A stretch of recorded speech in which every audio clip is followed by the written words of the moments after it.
Imagine no possessions.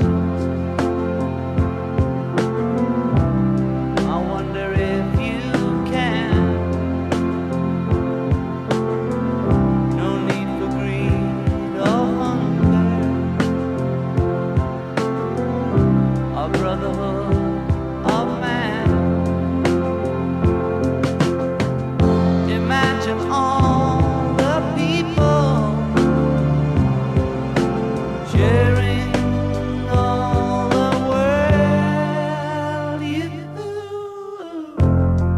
You may say I'm a dreamer, but I'm not the only one.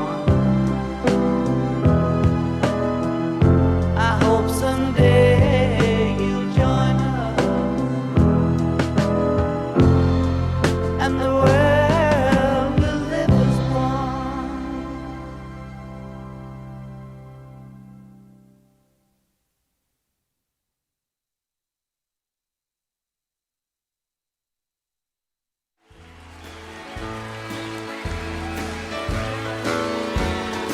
In the twilight blue, I see him. Blue eyes crying in the rain. As we kissed goodbye and parted, I knew we'd never meet again. And love is like a dying ember. Only memories remain. And through the ages I'll remember blue eyes crying in the rain.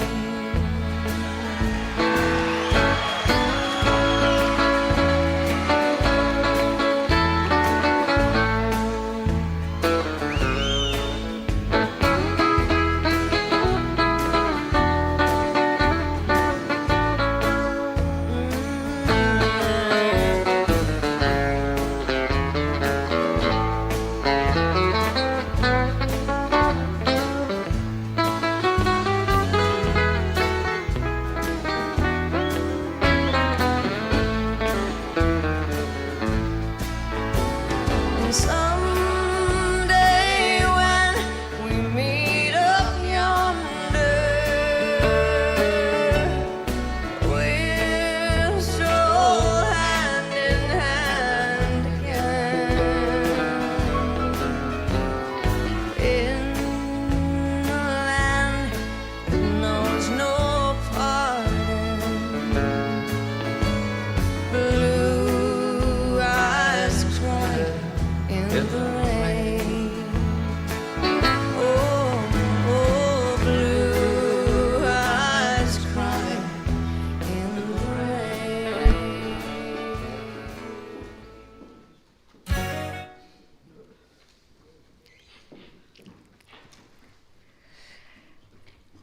Some lives are measured not by the noise they make, but by the quiet love they leave behind. She was gentle hands in a treasured garden, sweet peas climbing where memories grew. Every bloom a reminder that love is rooted in those who came before us. She was the keeper of stories, gathering forgotten names, faded photographs, and well-worn family tales, carefully stitching generations together so that no one would ever be lost to time. She found beauty in changing seasons, in country roads, in still waters, and in the sweep of black cockatoos overhead, a quiet reminder that those we love never truly leave our hearts. She gave without asking, loved without measure, listened without judgment. And if kindness could be gathered like flowers, today this room would become the most beautiful garden of all.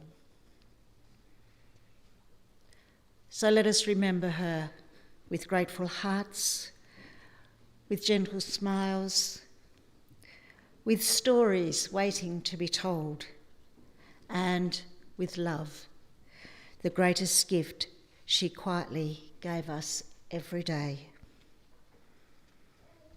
So good afternoon, everyone.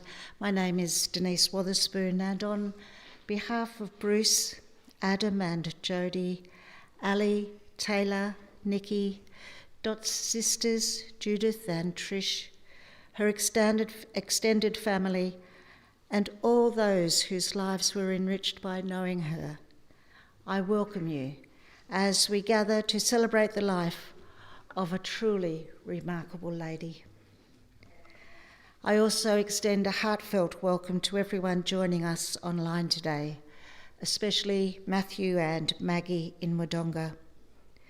Though distance prevents you from being here in person, today you are very much part of this gathering as we remember and honour Dot together.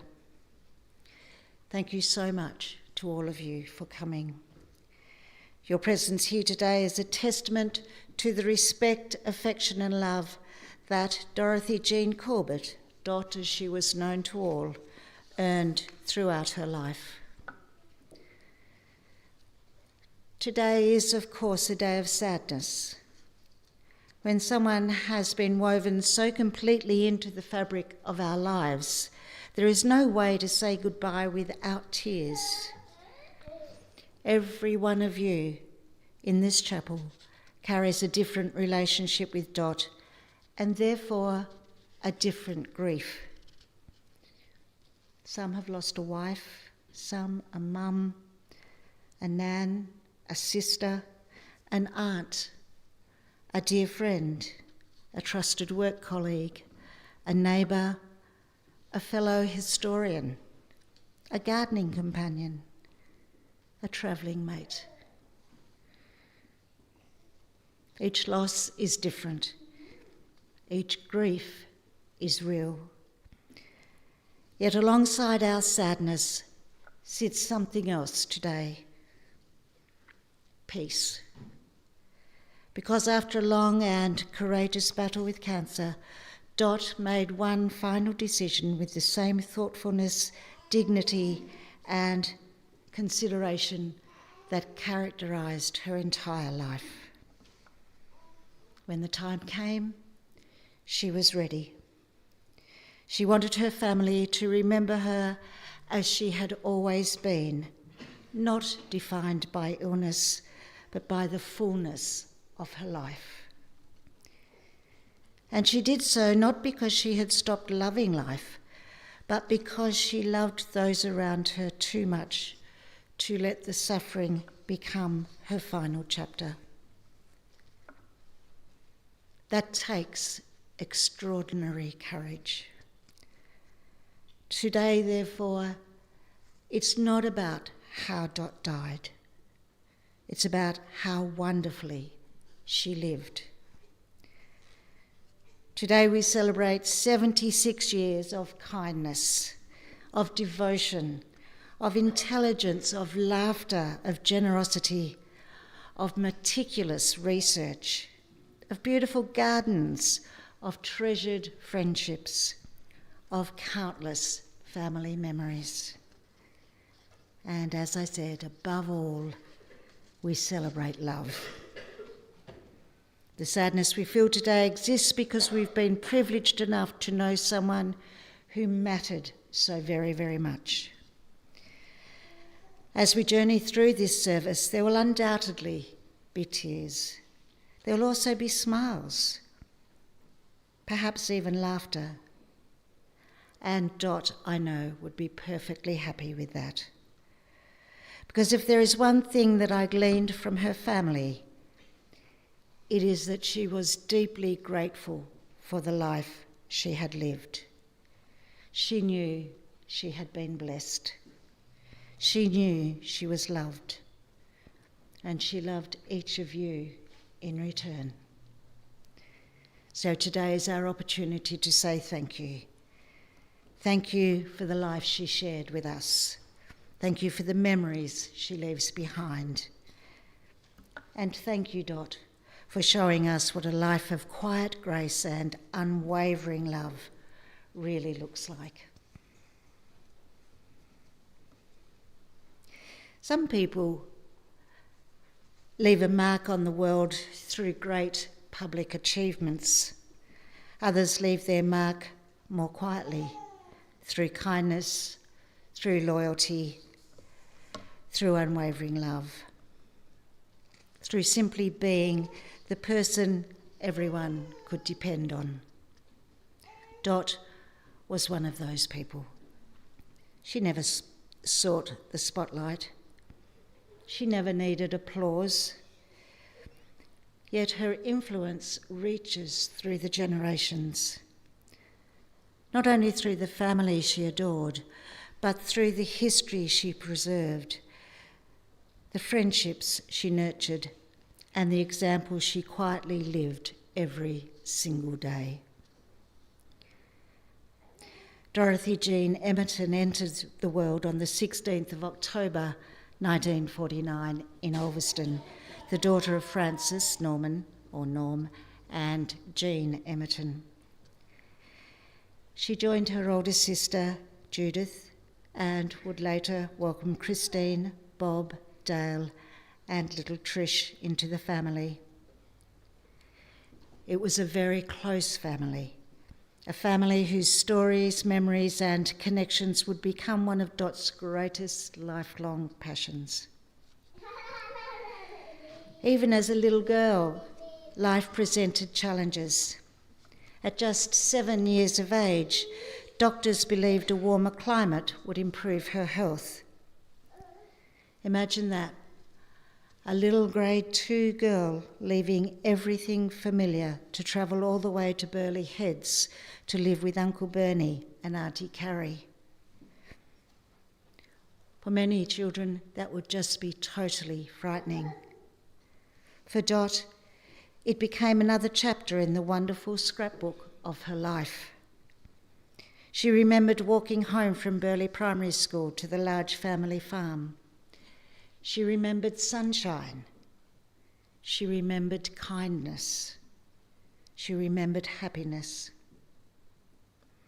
Eventually, though, she returned to Tasmania to finish primary school at Rihanna, a place she would carry in her heart forever.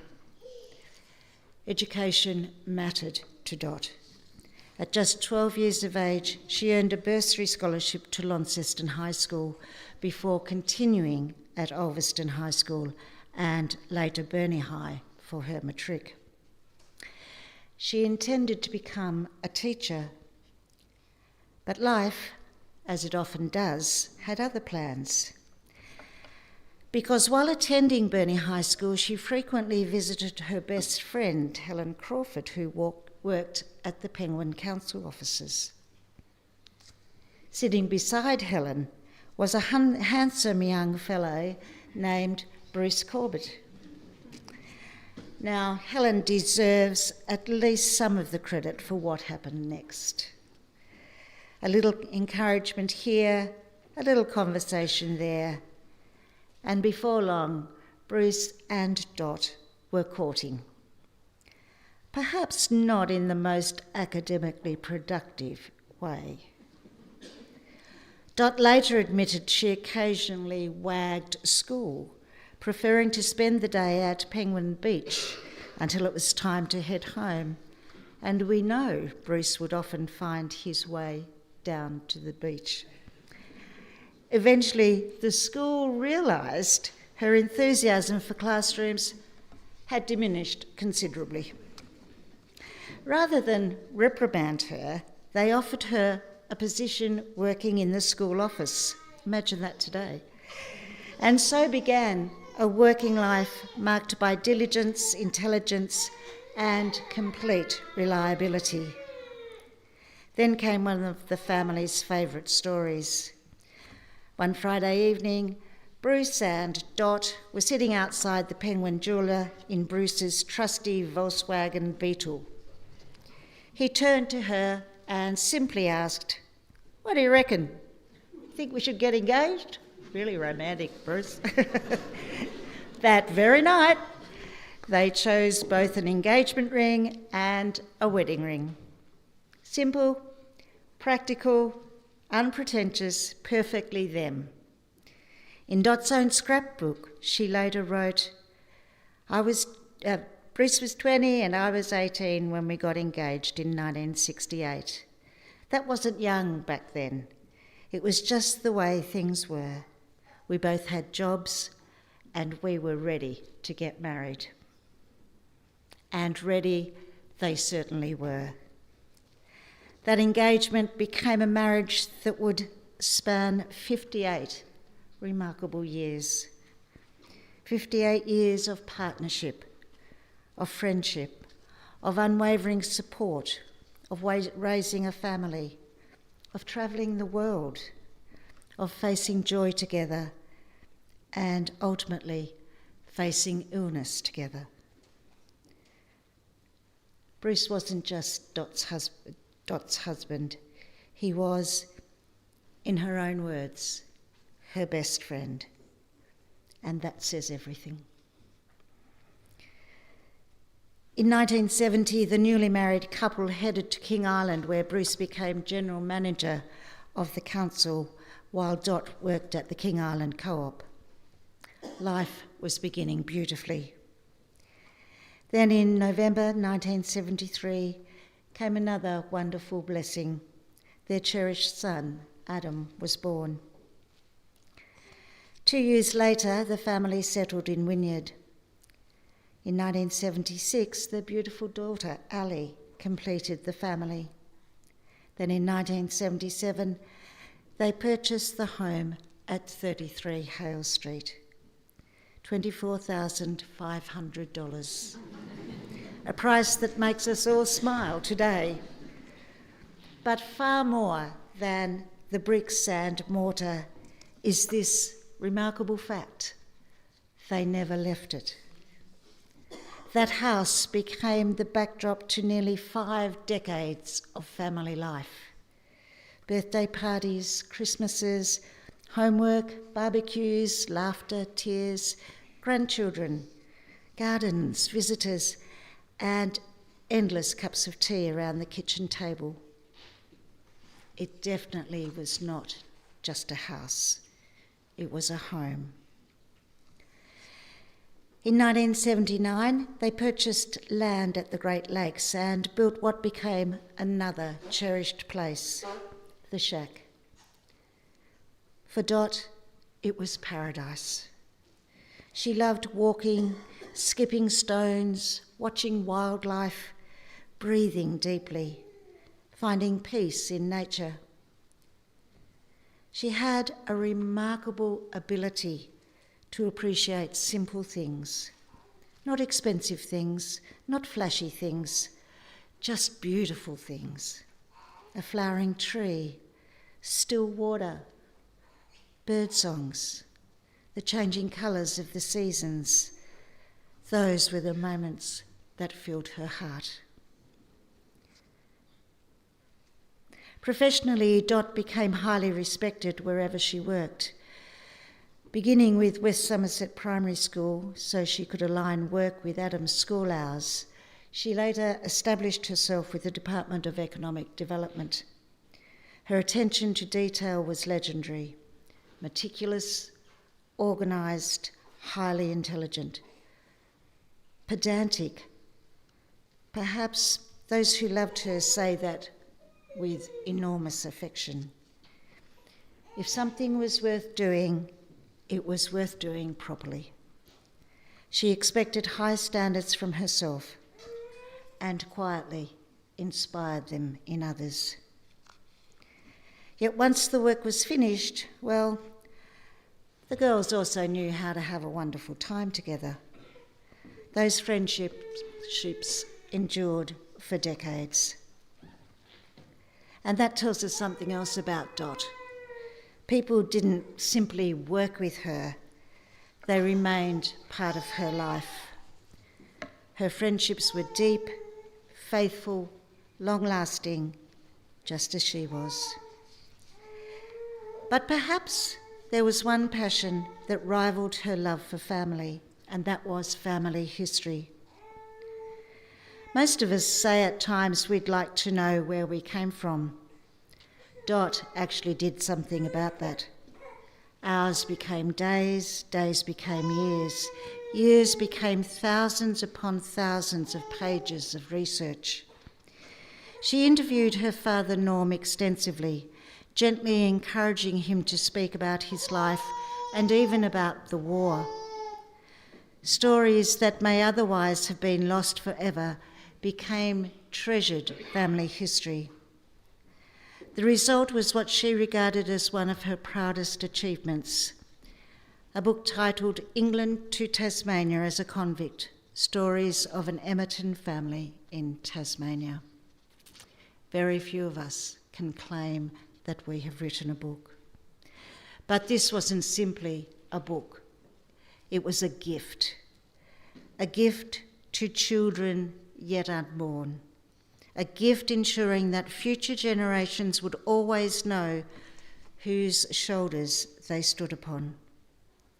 If the conversations ever turned towards the Emertons or the Dickers or the Moles, well, you might have wanted to clear your diary because Dot could talk family history for hours, and she absolutely loved every minute of it. She was immensely proud of her work with the Wynyard History Society. She understood something that many of us forget, that people only truly disappear when nobody remembers their story. Dot made sure those stories would never be forgotten. But while she was devoted to preserving the past, she was equally committed to making wonderful memories of her own. Bruce and Dot embraced life. Together they travelled extensively, and if you've ever visited their home, you didn't simply hear about those adventures, you could see them. Albums and carefully prepared scrapbooks captured holiday after holiday, each one another chapter in a life lived with curiosity, gratitude, and great companionship. There were unforgettable river cruises through Europe, exploring villages and cities they had only dreamed of seeing. There were treasured journeys through the United Kingdom with Maggie, holidays shared with Dale and the children, adventures through New Zealand with Lee and Wendy, and later with Frank and Lorna. There was the unforgettable journey aboard the Garn through the heart of Australia, taking in Uluru, Darwin and Kakadu, and countless trips exploring Tasmania and travelling the length of Australia's east coast. Wherever they travelled, it wasn't simply about the destination. It was about sharing the experience together, making memories, collecting stories, and always returning home grateful for another adventure. Yet for all the wonderful places she visited, there was nowhere she loved more than whenever her family happened to be. In 2006 came another joyful milestone when Adam married Jodie. It was a wonderful day, not simply because of the wedding, but because it brought the whole family together in celebration. Dot adored Jodie, not just as a daughter-in-law, as a daughter. A treasured plaque in her home says it perfectly. I may not be rich or famous, but I have precious grandchildren. Dot would probably tell you there should have been another line added there. I have precious grandchildren, thanks to the best daughter-in-law anyone could ask for. Then came Taylor in 2007, followed by Nikki in 2011. Those girls became the absolute light of her life. Bruce and Dot had done their fair share of gently encouraging, perhaps even nagging, for grandchildren over the years.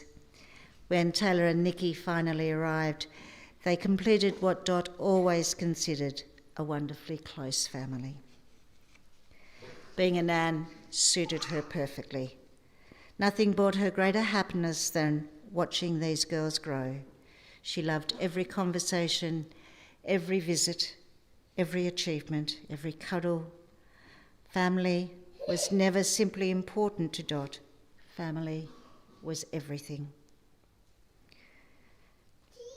Perhaps that explains why she treasured every opportunity to spend time together. Christmases in Albury, Christmas lunches in Melbourne, complete with what became affectionately known as the head chef in Lycra. Wonderful meals with Spud and Marie, countless happy times with Athol and Val, special holidays with Rod and Jude at Janelli and Burning Palms, Queensland trips to visit family, long walks with Sister Chris, country drives and picnics along the Blythe River, trips to Camina and Rihanna, watching the wattle bloom in Guns Plains, walking Adams Creek. Simple pleasures, simple days, the kind of moments many people overlook. Dot never did. She understood that life's greatest treasures rarely come wrapped in a ribbon. They come wrapped in time spent together. Home, too, brought her enormous joy. She loved her garden. She loved weeding, a talent Ali assures us that unfortunately skipped a generation. Even when illness meant she could no longer care for it herself, she'd lovingly look outside and smile. That was my garden. And she was especially proud of the beautiful fish pond that, as she affectionately called him, the golden child, built for her. Her favourite flower was always the sweet pea, not simply because it was beautiful, but because every bloom reminded her of her beloved mum and of happy childhood days. She found meaning in little things, beauty in every changing season. She admired every colour nature offered and never seemed to lose her sense of wonder. She was wonderfully intelligent, meticulous, exceptionally organised, some may even say delightfully pedantic. She had very little patience for the sloppy spelling in the Advocate newspaper, and even less patience for the way modern society sometimes spoke about the elderly. Words mattered to Dot. Accuracy mattered. Respect mattered. And if something wasn't quite right, well, she'd probably let you know. Always politely, of course. And all of you, her friends, she treasured you just as deeply as she treasured her family. The Rihanna girls remained lifelong companions, her work colleagues becoming lasting friends. Motel lunches were always something to look forward to. Jill wasn't simply just a friend. She became like another sister. Daily visits, long conversations, quiet support. Thank you, Jill, for walking beside Dot through so much of her life. And then there was Pud, the cheeky banter, the laughter, the memories, the shared bottles of summer wine and all the fun that came with them. Those friendships enriched Dot's life beyond measure. Then in 2014 came the diagnosis which would change everything. Cancer. For many people, that diagnosis might have defined the years that followed, but not for Dot. She simply got on with living. Time and again, the family feared they might lose her. Time and again, she amazed them. She had courage. She was determined. She was resilient. She squeezed every drop out of life that she possibly could. There were still holidays to enjoy, gardens to admire, grandchildren to watch growing, friends to catch up with, family stories to preserve, and love to give. She refused to let illness become her identity. Instead, she allowed it to reveal the remarkable strength that had always quietly lived within her. As the years passed, she became increasingly aware that life is never measured by how long we live, but how well we love. And nobody understood that better than her. She loved Bruce without reservation. 58 years together. Husband, best friend, constant companion. Although she wasn't above reminding him when necessary that he'd worn entirely the wrong clothing or the wrong jacket. He did that to Christine's funeral. In fact, ever practical and ever organised, she made sure that no such mistake would be made today, and she told him exactly what he was going to wear today, and he has. That little story perhaps says everything about them. Love, laughter, partnership, looking after one another until the very end. One of Dot's greatest joys in the final weeks was holding on long enough to see Bruce's Member of the Order of Australia medal announced on the King's Birthday Honours list. She was immensely proud, not for herself, but for you, Bruce, just as she had always been. When both her beloved parents, Norm and Jean, died within days of one another, Dot spoke of the deep sadness of becoming an orphan. Yet even then she found comfort. Whenever black cockatoos appeared overhead, black cockatoos being her dad's favourite birds, she felt a quiet reassurance, a reminder that love endures, that memories remain, that life continues. In her final chapter, Dot was surrounded by extraordinary care. Her family wished to thank and express their heartfelt thanks to Dr. Jim Berryman, Dr. Chan, Professor Fassett, the nurses at the Northwest Private Hospital, Amy, her McGrath nurse, the oncology staff, and the palliative care team. You gave Dot exactly what she deserved: care, trust, compassion, respect, and dignity. Ali, thank you for the extraordinary love and care you gave your mum over those last 2 years. Even if, as the family likes to joke, your reward happened to be a set of golf clubs and a surprisingly respectable golf game. Adam, thank you for never stopping the hugs, the kisses, and the laughter that brightened your mum's days. And Bruce, Dot's own words say it best. Thank you for being amazing. When we think of Dot, perhaps we won't first think of her remarkable research, her travels, or even her beautiful gardens.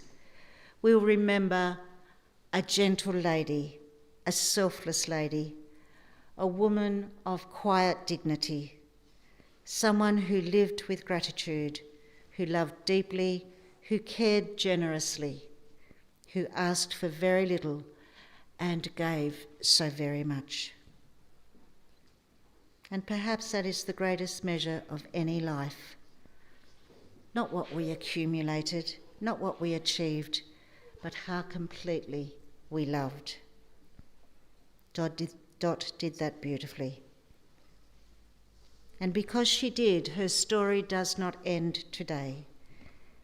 It continues in every story her family tells, every sweet pea that blooms, every black cockatoo that glides across the sky, and every heart that was fortunate enough to be loved by Dorothy Jean Corbett.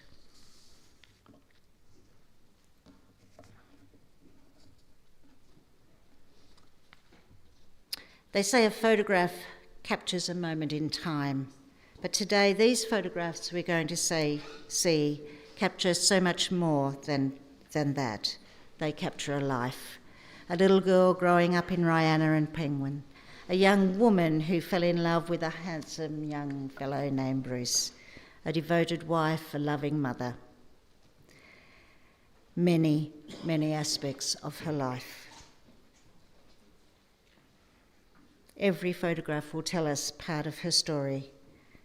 And as we watch these precious moments unfold, let us be thankful that a life so beautifully lived has been so beautifully remembered.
Some say love, it is a razor that leaves your soul to bleed. Some say love, it is a hunger, an endless aching need. I say love, it is a flower, and you, its only seed.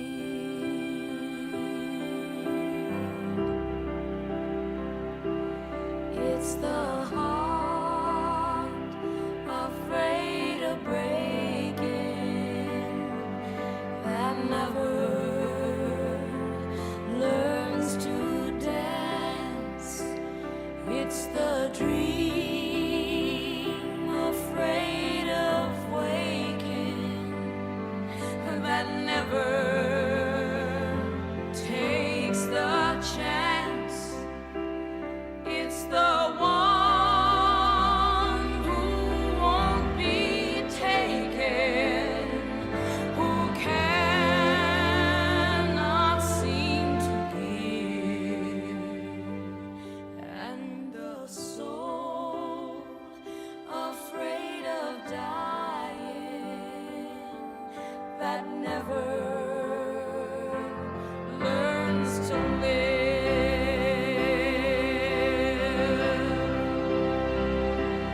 When the night has been too lonely and the road has been too long, and you think that love is only for the lucky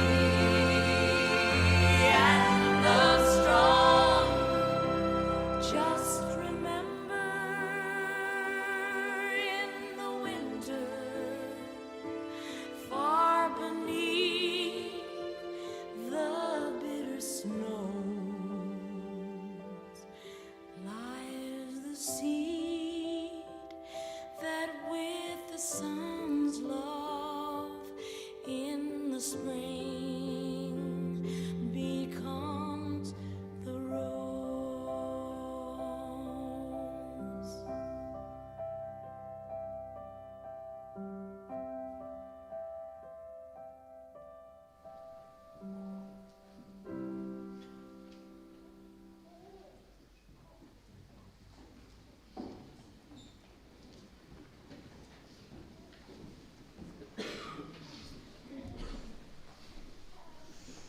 What beautiful memories of a beautiful woman inside and out. It's often said if you really want to know someone, don't simply read about their life, as I have done. Listen to someone who has shared it. While I've had the privilege of telling Dot's story today, there are people who have lived that story every single day. No one knew her smile better. No one knew her quiet strength better. No one knew the little habits, the family jokes, the conversations over cups of tea, the words of encouragement, the gentle guidance of the unconditional love she gave so freely. So now I'm going to invite some of Dot's family members to come forward and pay tribute to a woman who was to each of them utterly irreplaceable. A woman whose greatest achievement wasn't the remarkable history she preserved, but the family she loved so completely. We will firstly hear from son Adam, followed by Sister Judy. Sister Trish has recorded her message and we will hear that. That will be followed by niece Diane and nieces Andrea and Sarah. Adam, if you would like to lead off, please.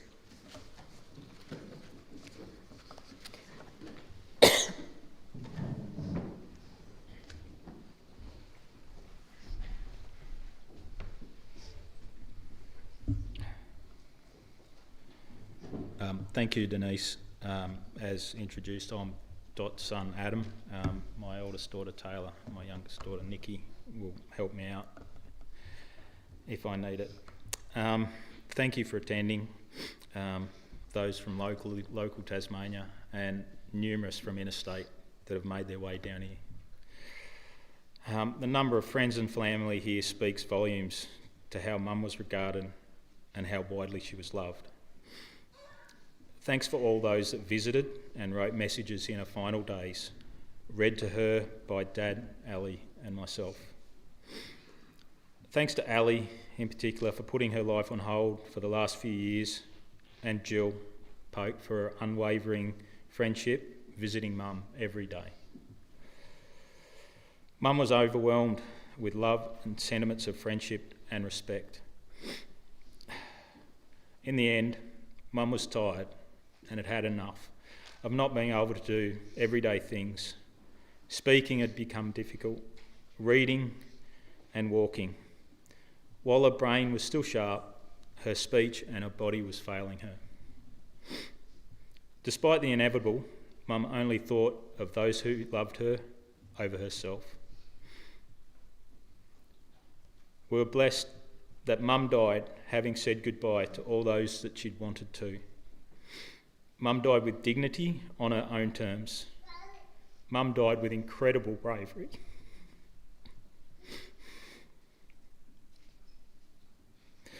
Mum passed with selflessness and passed peacefully with her family at her side. She was the best mother I could have wished for, loving, kind and patient, as she needed to be with me as a son, as I could be a handful at times, so I've been told. Although most of the time I got in trouble, it was because of Glenn or Craig Chettle. Mum loved my wife Jodie and particularly her grandchildren, my girls Taylor and Nikki. We will cherish memories of every moment with her. I missed a lot of time with my mum after joining the army, but caught up after the birth of Taylor and Nikki as she'd visit regularly. I will remember her every time I see a cribbage board, and we spent many hours playing. Dot beating Bruce. I didn't have that in there, I thought I'd just add that. 5 crowns, played regularly with Taylor and Nikki. Every time I see an owl, a cow or a black cockatoo. Mum's father Norm told his girls that on his passing he would visit and watch over them as a black cockatoo. For those wondering, I'm wearing Norm's medals, if anyone was wondering why I'm wearing World War II medals. Not quite that old. In Norm's honour, Mum wrote this poem. When the black cockatoos fly down to the coast, there is rough weather in the highlands, they say. But I know my father has sent them to let me know that he is okay. For I know his heart lies up in the hills, and somewhere his soul's flying free. And when I hear the screech of the black cockatoos, a peace settles over me. In her final days, Mum reminded us of this story and said that she would also look over us as black cockatoo. The morning after Mum's passing, Dad, from the deck of our house, saw a lone black cockatoo circling the house and screeching. It was clearly a sign. Ali saw some a day or two later, and up until 2 hours ago, I was going to say I haven't seen one yet, but as of midday today, I was outside and heard screeching coming from the direction of the backyard. Unfamiliar screeching to me. I haven't seen or heard a black cockatoo before, I didn't think. I had a look down the backyard and soon saw 3 yellow-tailed black cockatoos flying over the house, lunchtime today.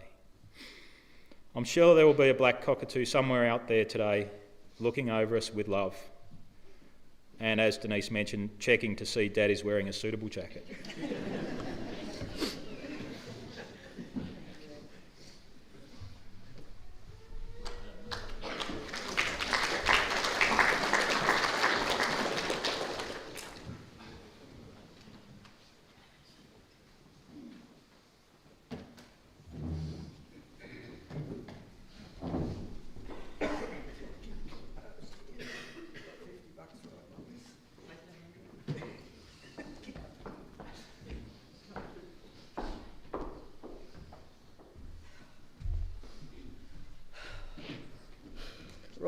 I have to be composed. I have $50 riding on this.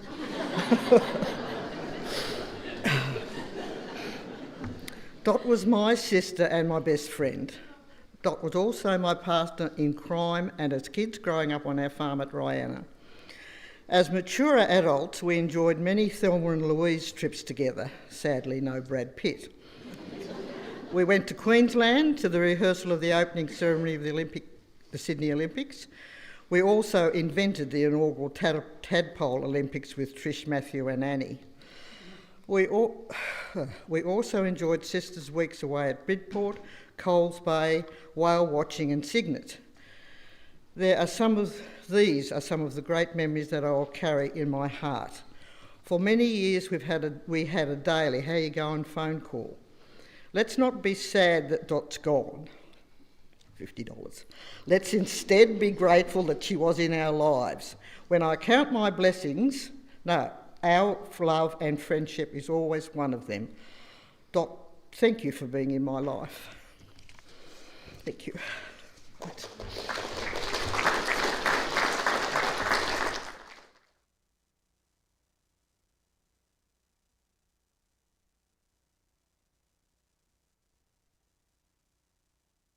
Dotty, our beautiful sister. Dot tells the story of a sheer horror when she was just 13 and had to go to school to tell her high school friends that her mother was pregnant. How embarrassing to a teenager. I don't think she really minded because when I was born at Easter time, she got to go to the hospital with Dad to pick me up. She got not only me, but an egg cup. I think I might have been the second prize. The egg cup would have been more exciting than a baby sister to a 13-year-old. Dot loved her family. She would often bring Dad for a holiday to visit us at Sandy Creek. These were often timed with around Matthew and Annie's birthdays and at other times for no reason. One day we were walking in the paddock with Dad when he spotted a black snake sunning itself. I didn't know that Dot could jump so high or could stay in the air for so long. She was terrified. We shared great family trips to Sydney to visit with Judy and Rod. Often this involved going out on Rod's yacht on Botany Bay and indulging in champagne and prawns. Good times. Great holidays with our children in Tassie are memorable. Beachcombing for hours at Fossil Bluff in the hope of finding a shark egg or a pretty shell. No trip home was ever complete without a few days to the beloved shack. Another favourite trip was to Richmond, where we stayed at Hatcher's Manor and visited Zoodoo. I would often find Matthew and Annie snuggled up with Auntie Dot. She might have been reading them a story or just having a chat.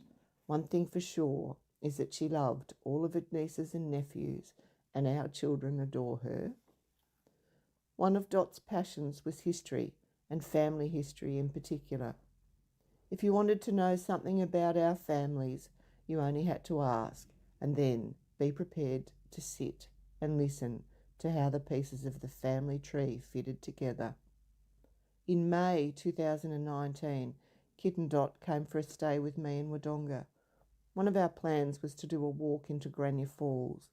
Our morning was as it should be, with 3 sisters and our sister friend Heather, laughing and reminiscing. Our walk was spectacular. We were at the falls, dry falls on this particular day, when we heard a groan. Dot had fallen and broken her ankle. Not just one break, but 3, a massive break, and the first bone in her body that she'd ever broken. It was a very long, cold and painful wait for the ambulance to arrive, not to mention then the wait for the SES to carry her out. She didn't do things by halves. A few days in Albury Hospital and then back to me for several weeks. Significant surgery took place during that time and then more recuperation in Wodonga. Now my nursing skills are 0, but with the help of Matthew and Annie, our rotating nursing roster became a well-oiled machine. During a convalescence, Dot mastered the art of driving a wheelchair. Poor Dotty, we had to navigate 2 steps to get her into the car, just 2 steps, and to this day we would still laugh about the height of the steps. She thought they were 3 foot high and would squeak every time we got anywhere near them and had to navigate. She imagined them to be insurmountable. She was finally given the all clear to go home. More planning for a long car trip back to Melbourne with a stopover at our brother Dale's and more steps, and then the royal treatment on the Spirit, and finally home to Tassie. Dotty, the time has come when we have to go on without you. Life won't be the same. There won't be the phone calls to say, guess what? I walked into my sliding door yesterday and split my eye open. Dot replied, so did I. We won't see goats in windows that apparently were rocking horses. No more laughing about, would you like a port, Arthur, or maybe a Stones, Mac? Oh, to hear you laugh again. And now you have your wings, and into the ether you go to find Mum and Dad, Bob, Dale and Kit. The life balance is well out of balance. Judy and I are the bookends with an empty shelf between. We love you now and forever, forever and always. I'll hold you in my heart through all my earthly days and carry you with me for every one of them.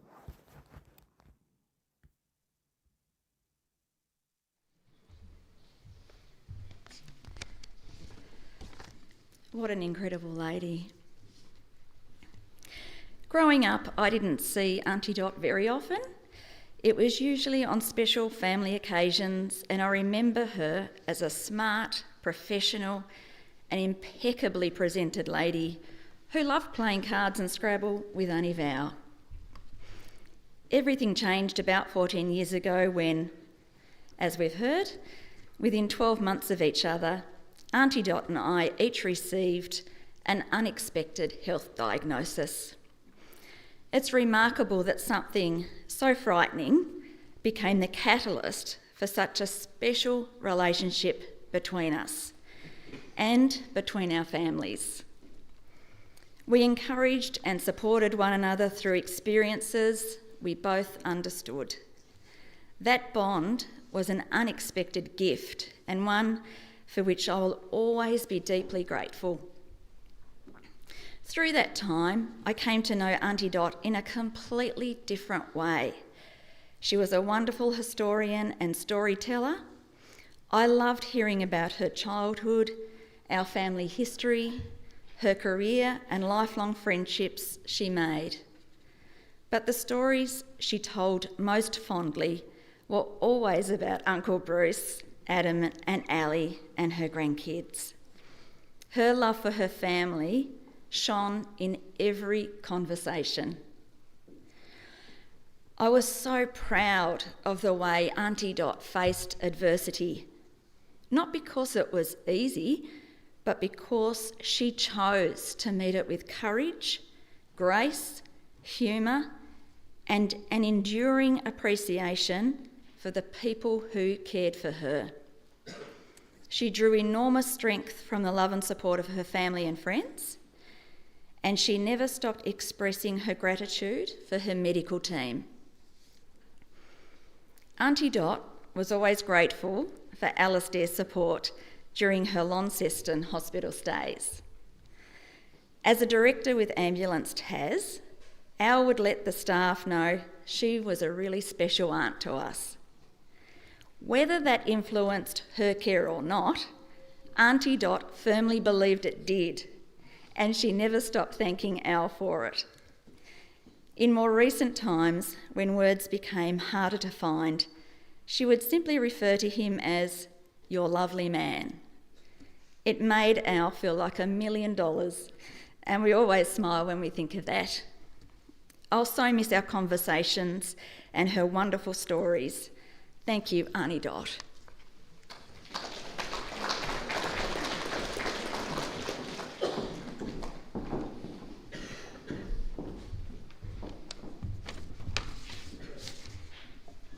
Hi, we're Andrea and Sarah. We're the kids of Dot's youngest brother, Dale, and our brother Julian's here too. As everybody here would know, Auntie Dot was a truly special person. She was one of our favourite people. We're so grateful that she was in our family. She was so calm, so unconditionally loving, so warm, so even-keeled. She was so genuinely interested in how we all were and what we were up to. When we had kids, she was the same with them. She made everybody feel so special. Her love for her immediate family, Bruce, Ali, Adam, Jody, Taylor and Nikki, was huge. She talked about everybody so proudly, and she clearly absolutely adored spending time with Taylor and Nikki when she saw them. Our family moved from Tassie to the mainland when we were little, but Auntie Dot, Uncle Bruce, favourite Uncle Sir Bruce, and cousins Adam and Ali were a fixture throughout our childhood. We've got so many fond memories of swims in the pool, great food and family time in Melbourne, and when we were shipped off to Tasmania for school holidays, Auntie Dot really helped make it a home away from home for us. As adults, my husband's son and I have fantastic memories of time at the shack with Dot and Bruce. We relaxed with good food and wine, and we played Scrabble. For those who don't know, Dot was quite a fearsome Scrabble player. I never won against her, but I wouldn't have liked to. Auntie Dot also had a very cheeky sense of humour. Our dad often had no comeback to his big sister's quick-witted comments. And Julian remembers a trip to a wildlife park with Dot when he was little. They saw a bird called a Eurasian coot. Something about it struck a chord with Dot, and from then on, whenever Julian was being annoying, she'd affectionately call him a coot. We might start calling him that now. As we've heard, Auntie Dot laboured over the Emerton family history, which is such a wonderful gift for us all. This included going to the UK with our mum, Maggie, particularly to see where Pop Emerton had been stationed during the war. Apparently Dot was super easy to travel with, although there was some incident with her passport being left on a plane. She fell in love with Cornwall and the West Country in England, including walks in Bluebell Woods, looking for badgers at night, playing croquet and staying in a thatched cottage where the roof sloped so much that it was impossible to stand up in the shower. I remember her calling me to apologise that she'd found a typo in the version of the Emerton family history that she'd sent me, but she assured a new copy would be coming, and it arrived, although to this day I still can't find that typo. Auntie Dot was, and forever will be, a rare gem. Her kindness, her strength and her grace were unmatched. Thank you for the wonderful memories, the laughter, and for the unconditional love, Auntie Dot. As you asked us to promise you recently, we promise to live happy lives and we will do our best to be well behaved. But we are Emertons after all.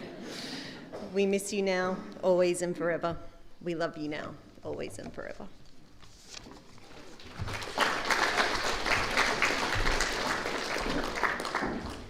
Thank you all. It's lovely to hear that very personal touch from those memories. So there comes a time in every farewell when words become less important than simple acts of love. We've heard the stories, we've smiled, maybe shed tears. We've remembered a woman who lived with grace, dignity, and quiet strength. Now we have a short opportunity to express our memories in silence. While the family place flowers upon Dot's casket, I invite you to spend a few quiet moments in thought, remembering Dot in your own way.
As we come to the close of this celebration, we now take our final opportunity to farewell Dot. Would you all please stand, ladies and gentlemen, if you're able?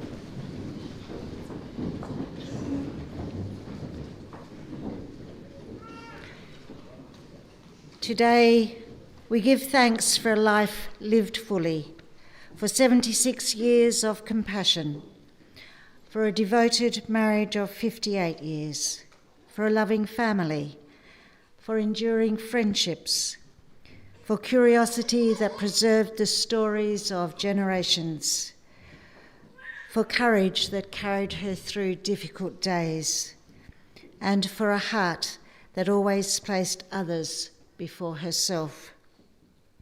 Today, we release Dot with gratitude. Gratitude for everything she gave, everything she taught us, everything she leaves within us. Though her journey has reached its conclusion, her influence has not.